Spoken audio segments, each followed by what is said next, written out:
tous et bienvenue dans cette nouvelle vidéo, discussion en voiture numéro 6, dans laquelle... oh putain, le péage, je l'avais oublié, solo... Ah, c'est propre, c'est pas grave. Est-ce que ça passe? Putain, mais c'est pour des Twingos cette merde. Putain, c'est vraiment pour des Twingos, quoi. Putain, ça va faire... Youp. Donc, discussion en voiture numéro 6, dans laquelle nous allons parler d'expatriation. Et nous allons réfléchir si l'expatriation est le seul moyen et la seule manière de s'enrichir, notamment lorsque nous sommes en France. Nous allons parler pour les Français, y compris pour nos amis belges. Et je vais te raconter dans cette vidéo une petite anecdote.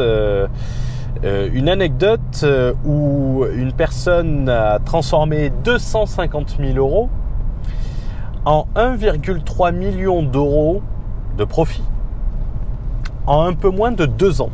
Alors, je t'invite à vraiment rester jusqu'à la fin de cette vidéo où je vais tout expliquer. On verra également à la fin de la vidéo le meilleur des deux mondes, comment on peut tout concilier. Alors, où sommes-nous? Nous sommes entre Barcelone et la Principauté d'Andorre. On vient juste de sortir du tunnel de Cadix. Papa. On vient juste de sortir du tunnel de Cadix. Je vais couper mon téléphone parce que j'ai pas envie forcément qu'on m'appelle. Il faut savoir que cette question, est-ce qu'on est obligé de s'expatrier? Est-ce que c'est la seule façon? C'est une question que je reçois beaucoup et je vais pas dire que je suis contre l'expatriation puisque j'enseigne l'expatriation, j'explique comment on s'expatrie, mais je parle d'expatriation entrepreneuriale. Je ne conseille pas l'expatriation uniquement et purement fiscale parce qu'à ce rythme-là, vous n'irez pas bien loin. C'est une question, comme je le disais, que je reçois fréquemment et il va falloir faire la distinction entre deux types d'entrepreneurs dont on a déjà fait, la comparaison, c'est les jouisseurs et les bâtisseurs. J'avais déjà fait cette comparaison.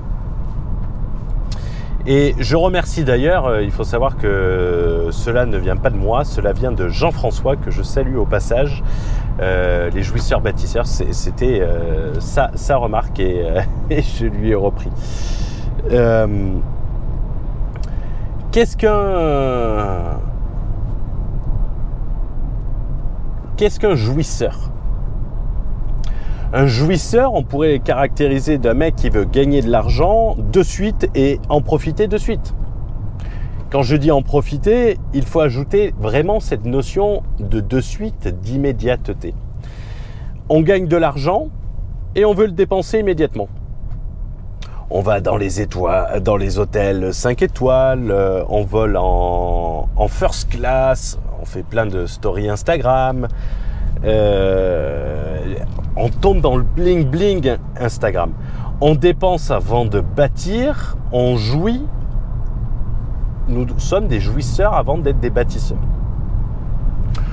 On va louer la Lamborghini et tout ça. C'est ça le jouisseur. Alors, qu'on soit honnête, je n'ai rien contre le fait de jouir.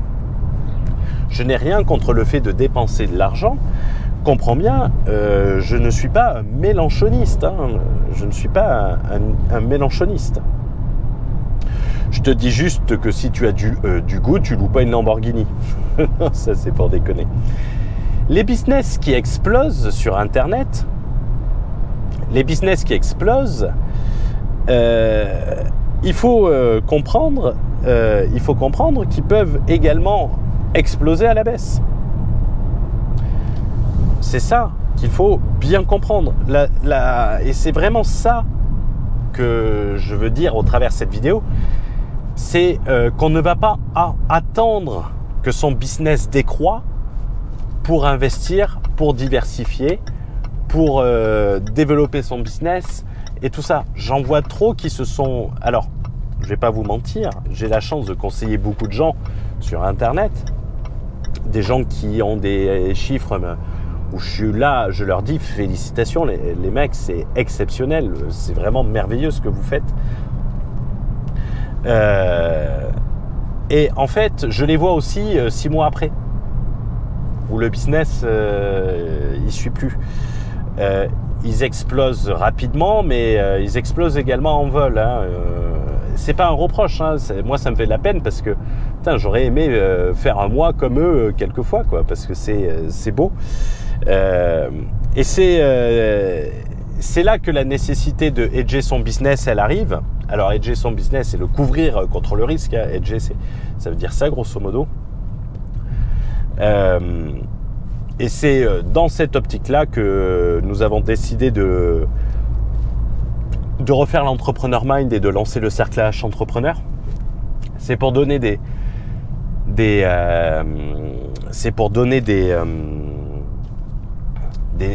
idées de hedge, de réinvestir et d'avoir cette mentalité.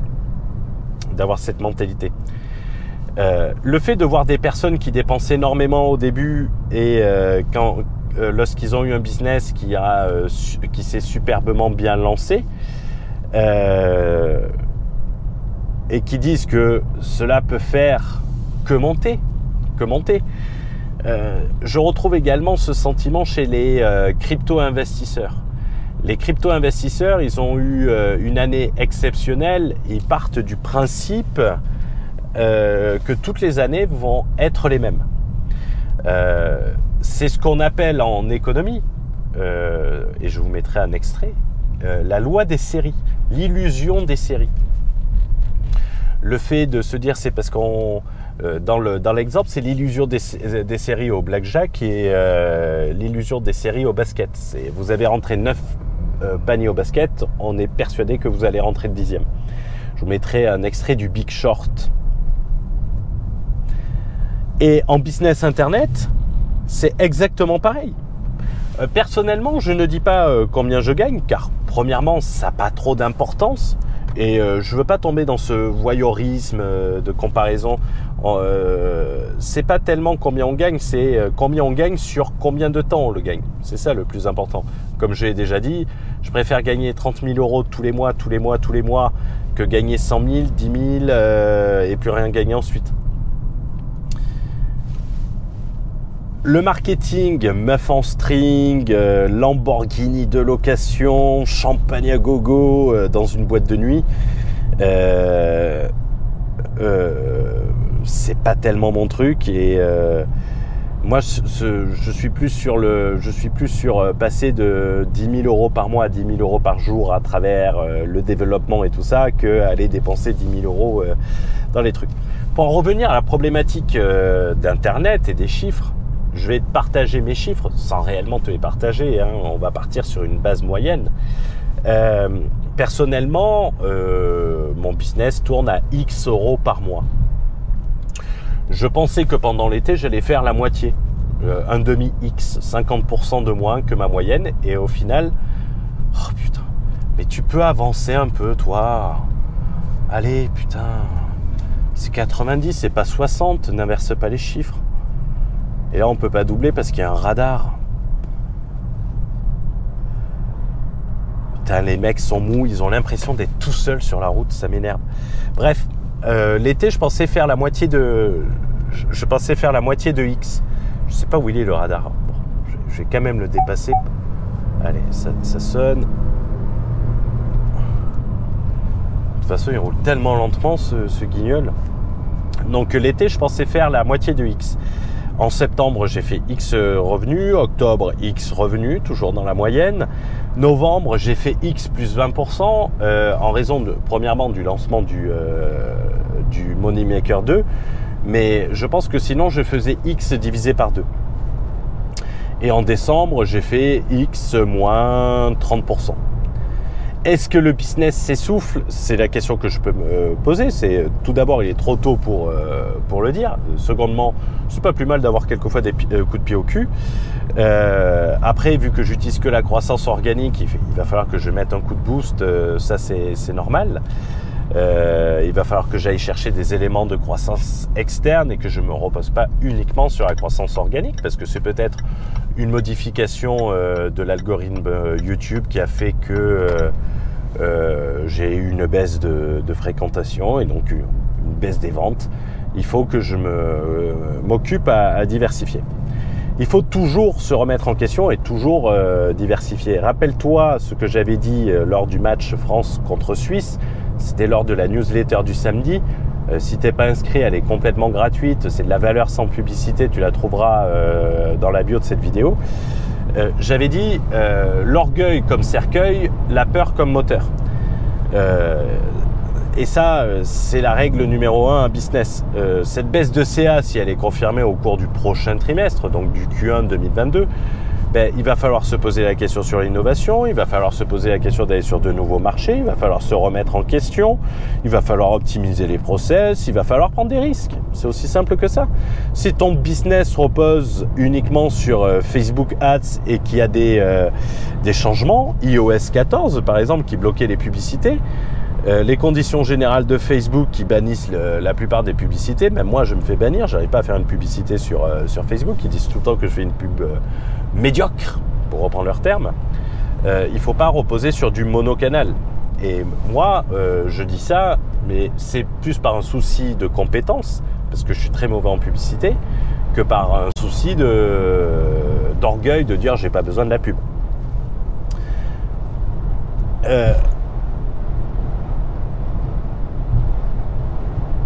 Il va falloir également que ton train de vie ne pèse pas trop sur ça. Moi, tu vois, je peux avoir une baisse je peux diviser mon CA par 2, je peux même le diviser par 3, je peux même le diviser par 4. Ça va pas me changer mon train de vie parce que j'ai un train de vie qui est normal. Je dépense pas des fortunes, j'ai une vie très ordinaire. Hein. Je pense que mon premier poste de dépense, c'est peut-être les Corona avec le logement et la bouffe. Ça, c'est les deux cumulés, ouais. Et ça, c'est très important parce que j'ai vu beaucoup d'entrepreneurs, dès qu'ils gagnaient un peu d'argent, ils prenaient le gros appartement avec des loyers de malade. Et si ton business, il divise par 2, tu vas avoir du mal de passer de 250 mètres carrés à 50 mètres carrés. Et également, lorsque tu gardes du cash, il va t'en rester sous le pied déjà pour réinvestir, que dépenser tout ça dans des gros appartes, des Lamborghini location et tout ça. Bref, si tu arrives à le transformer en publicité, tant mieux. Mais sinon, ça va surtout ça va te bouffer ta capacité d'investir. Il faut comprendre que la richesse d'une société, elle s'évalue dans ses bilans comptables. Personnellement, mes bilans de société me permettent largement de lever 500, 1 million d'euros parce qu'ils sont excellents.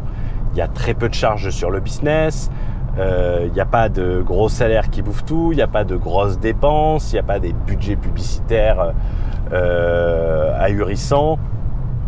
Donc c'est pas trop gênant. Je ne vide pas mon compte avec de gros salaires pour tout prendre immédiatement. C'est du bon sens paysan. Hein. Quelquefois, ça a du bon, hein, même si malheureusement, ceux qui le représentent le mieux le représentent mal en quelque sorte.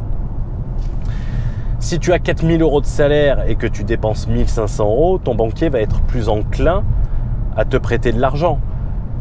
Alors que si tu as 4 000 euros de salaire et que tu as 3 900 euros de dépenses, ton banquier, il va être moyennement chaud pour te faire un crédit, pour te financer. Un banquier ne regarde que ça, le risque. Également, ne pas rester que dans le monde virtuel peut avoir des avantages, surtout lorsque tu vas mettre au service d'un business physique les compétences que tu as acquises sur Internet. C'est-à-dire la publicité, la communication. C'est une énorme force dans le business physique. Et également, quand je dis qu'il ne faut pas rester dans le monde physique, c'est également au travers des communautés. Il ne faut pas uniquement se mettre dans des communautés du monde virtuel.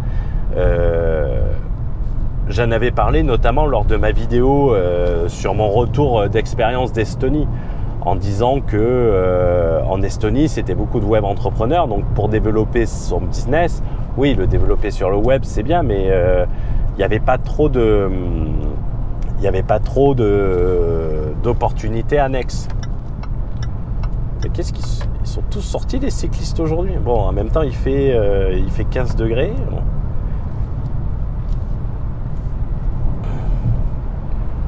Cette route est détestable, elle est longue. En plus, avec un char d'assaut comme ça, on peut pas en profiter pleinement. Après avoir parlé des jouisseurs, on va parler des bâtisseurs. C'est comme la cigale et la fourmi. On a parlé de la cigale, celle qui chante tout l'été, mais à l'hiver venu n'a plus rien. Et la fourmi qui s'est concentrée à tout mettre de côté et à tout bâtir. Les bâtisseurs, c'est celui qui va bâtir quelque chose et surtout qui va le bâtir dès le début. Qui va réinvestir au début la quasi-totalité de ce qu'il gagne,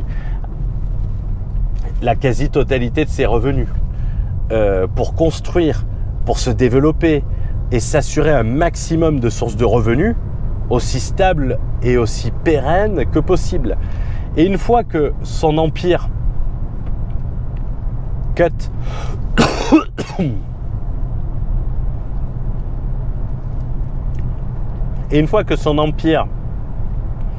se sera développé, il va pouvoir en profiter en quelque sorte d'une manière perpétuelle et jouir pleinement, alors que l'autre qui aura la cigale et la fourmi, alors que l'autre qui aura loué sa Lamborghini et qui aura fait le cador et le kéké pendant toute sa vie entrepreneuriale et qui aura son business qui s'effondre, il n'aura plus rien.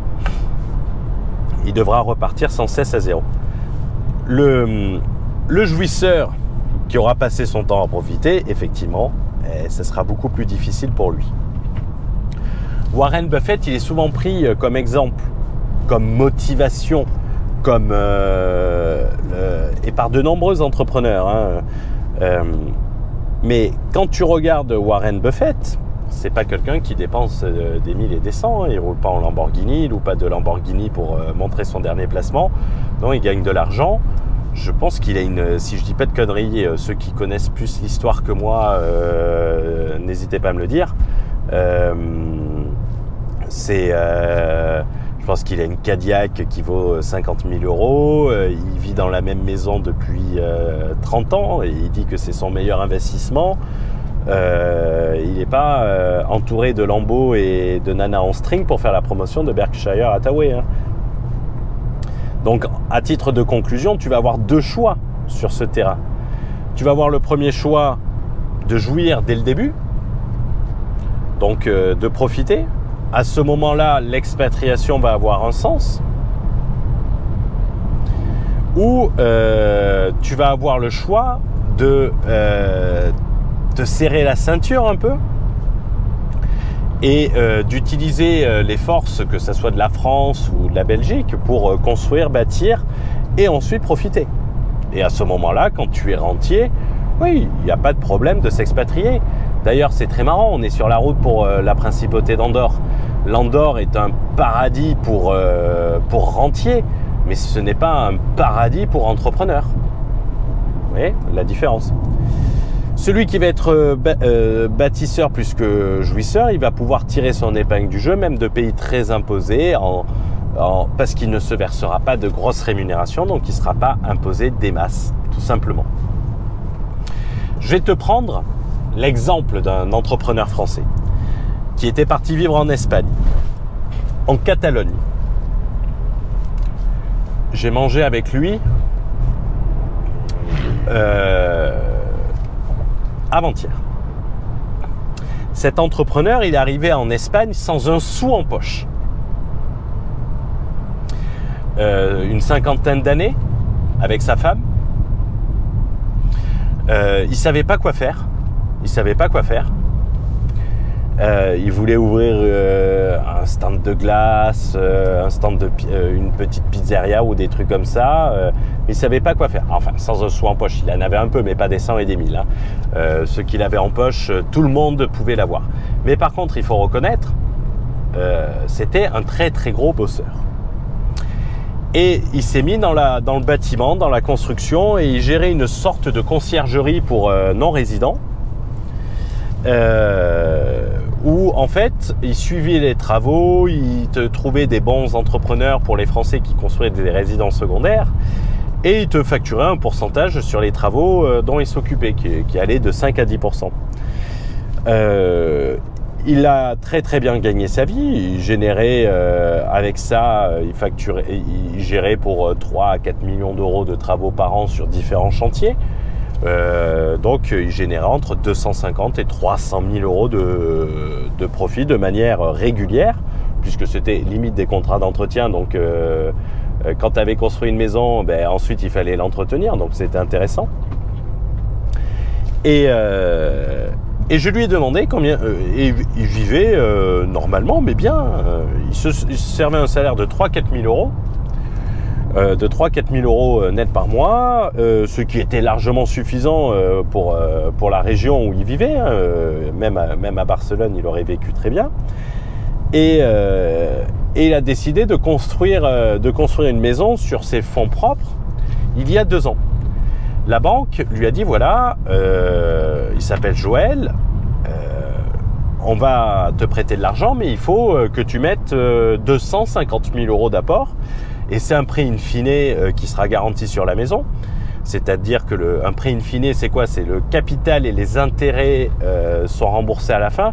Et c'est une sorte de crédit promoteur. C'est-à-dire que je pense que c'est sur 5 ou 6 ans.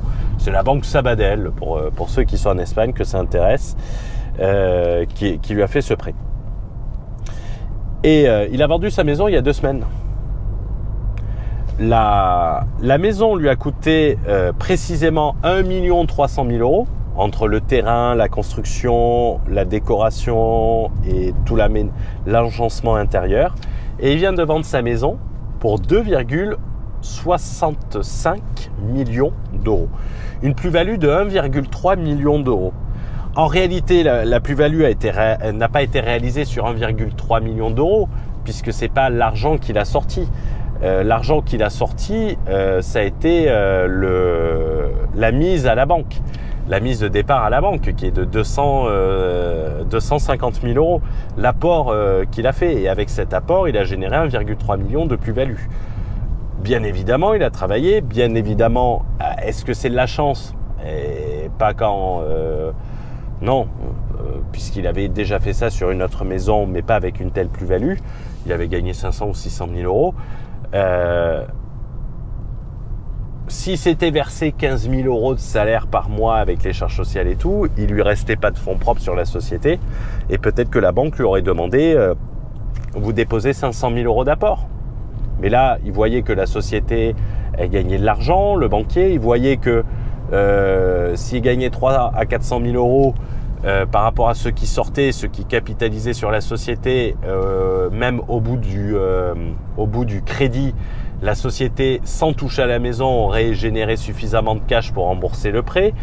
Vous voyez, c'est du bon sens. S'il s'était concentré, s'il s'était concentré uniquement sur ce qu'il touchait sans vouloir le réinvestir, ça veut dire s'il voulait pas s'inquiéter de l'impôt espagnol qui va de 25 à 30%, plus les charges sociales, plus l'impôt sur le revenu, qui sont aussi élevés qu'en France, hein, en Espagne, hein, on va pas se mentir, il serait pas allé en Espagne le faire. Il serait parti à Dubaï, ou quelque chose comme ça, ou il serait parti en Estonie, mais peut-être qu'il n'aurait pas pu faire ça. Si il avait été jouisseur alors qu'il adore les voitures, il n'aurait pas acheté une Audi A3, il aurait acheté une Audi R8 et il adore les voitures. Mais il n'aurait pas pu faire cette opération immobilière. C'est son fait d'avoir été un peu fourmi et pas cigale. Ah non, j'ai pas le temps de passer. ce qu'il faut comprendre dans cette histoire, c'est que si tu es capable de sacrifier un peu, et même si le sacrifice, ça te plaît pas, ça plaît à personne le sacrifice. Le sacrifice, c'est l'anti-marketing. On a envie de profiter, on a envie de jouir, on a envie de tout avoir maintenant, d'avoir les millions maintenant et tout ça. C'est pour ça que la crypto et que tous les gens investissent dans des NFT, et on va en parler des NFT,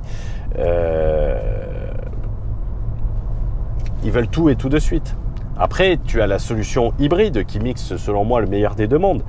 T'expatrier au début, capitaliser le maximum à titre personnel, c'est-à-dire pour vivre sur tes économies ou si tu fais des placements, et ensuite revenir, que ça soit en France, en Belgique, en Espagne, capitaliser à fond sur la société et en fait ne tirer aucun salaire, laisser tout l'argent sur la société pour réinvestir.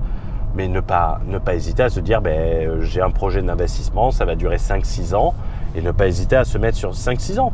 Mais par exemple, si tu vas dans un pays pas trop taxé, que tu as besoin de 40 000 euros net, tu fais 200 000 euros à l'étranger et ça te fait vivre 5 ans dans un pays taxé sans avoir à taper dans ta cagnotte. Donc c'est tout bénef. En plus, en Europe, c'est un avantage. C'est un avantage. Tu peux déplacer le siège social de ton entreprise et en faisant ta comptabilité, comme je recommande dans le Borderless Entrepreneur auprès de Big Four, c'est-à-dire KPMG, EY et compagnie, tu vas pas fermer des sociétés pour les rouvrir, tu vas garder un historique, tu vas garder des bilans, tu vas avoir des très bons bilans quand tu reviendras et tu vas aller encore plus vite. C'est l'avantage de l'expatriation en Europe. D'ailleurs, c'est marrant parce que j'ai un membre qui s'est expatrié en Estonie, qui a changé de comptable pour un Big Four, et il m'a dit putain, j'ai clairement vu la différence. Il passait par un comptable qui s'appelait Valentin en Estonie, qui est soi-disant connu des Français, et il m'a dit putain, c'était vraiment un comptable de merde, et on sent la différence quand on passe avec des vrais comptables. D'ailleurs, en parlant de banque, je pense que ça sera un des premiers sujets de la chaîne, le cercle business et entrepreneur, la seconde chaîne qu'on fait, l'achat à crédit versus l'achat cash. Et on va voir les plus ou les moins. C'est la fin de cette vidéo, j'espère qu'elle t'a plu. Je te dis à très très vite pour une prochaine vidéo. N'hésite pas à la partager, n'hésite pas à mettre un like. Cette vidéo vient en complément de la VDS 17 qu'on a fait vidéo du samedi. Je te mettrai le lien. L'expatriation, une mauvaise expatriation est un excellent moyen pour te rendre un peu plus riche immédiatement et pour t'appauvrir sur le long terme. Je te souhaite une bonne journée. Ciao, ciao.